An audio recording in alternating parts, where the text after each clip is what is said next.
please. General Miller, you said that the Taliban had not lived up to the terms of the agreement. Give me a rough date of when they first breached terms of the agreement. When they Where you said they were not living up to the terms Yeah. of the Doha Agreement. What was the first evidence that they were not living up to the terms of the agreement?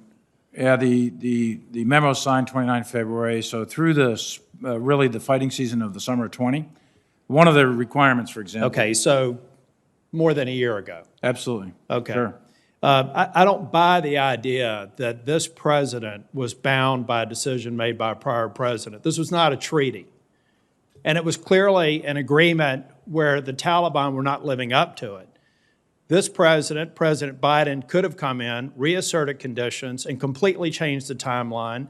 He's not bound by the president's prior agreements any more than he was bound by the President Trump's decision to exit the Iran deal or the Paris Climate Accords. So that, to me, is a false narrative.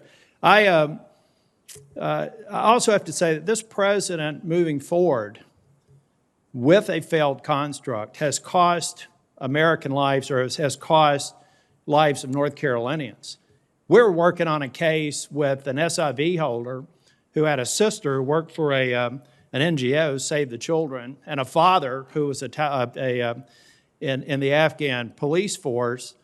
And as we were working to get through them, the Taliban 2.0 is every bit as ruthless as the one that we replaced in 2001. They sent pictures of the slit throats of people that we were working personally with. They killed this pregnant woman. They killed this police officer. And they are killing countless other people now that we should have gotten out. Secretary Austin, I think we do owe a debt of gratitude to the people that got 120,000, 124,000 people out. It was a logistical success, but this is a strategic failure. General McKenzie.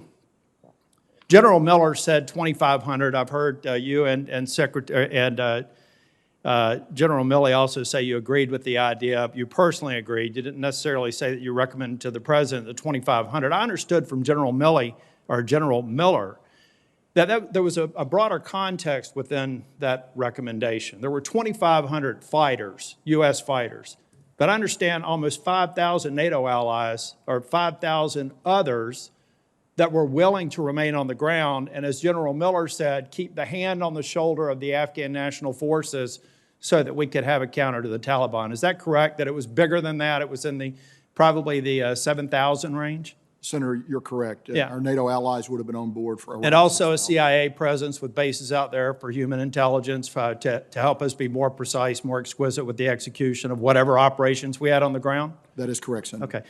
Now, I know that you won't say that you advised the president, but is it fair to say that when General Miller, he said that he advised all of you on his recommendations, it sounds like 2 of the 3 of you agreed with it, is it at least fair to say that in the interagency discussion that those recommendations were made and that in your best military advice, it would have kept the situation stable in Afghanistan?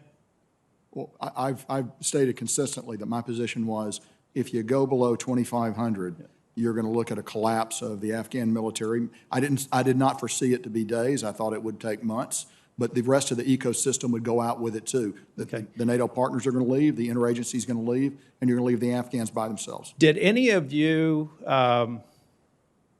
embrace the notion that the 2,500 plus the several thousand, I think an estimated 5,000 NATO allies and partners who were willing to stay there as well, did any of you agree with the president's assessment that if he acted on that recommendation, that he would ultimately have to send tens of thousands more U.S. service members to Afghanistan?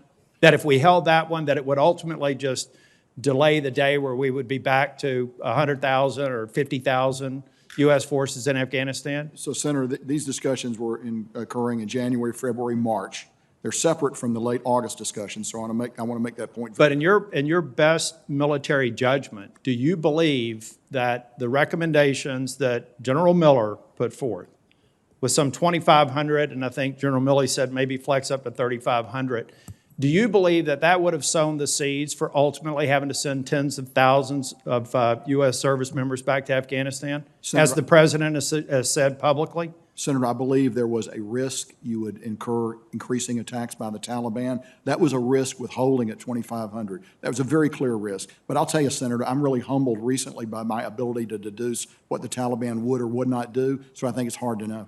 Thank you. And next round, I'll get on to the fate of the SIV holders and people that are stranded in Afghanistan. Thank you, Mr. Chair. Thank you, Senator Tillis. Let me recognize Senator Warren, and I'm going over for the vote. Senator Hirono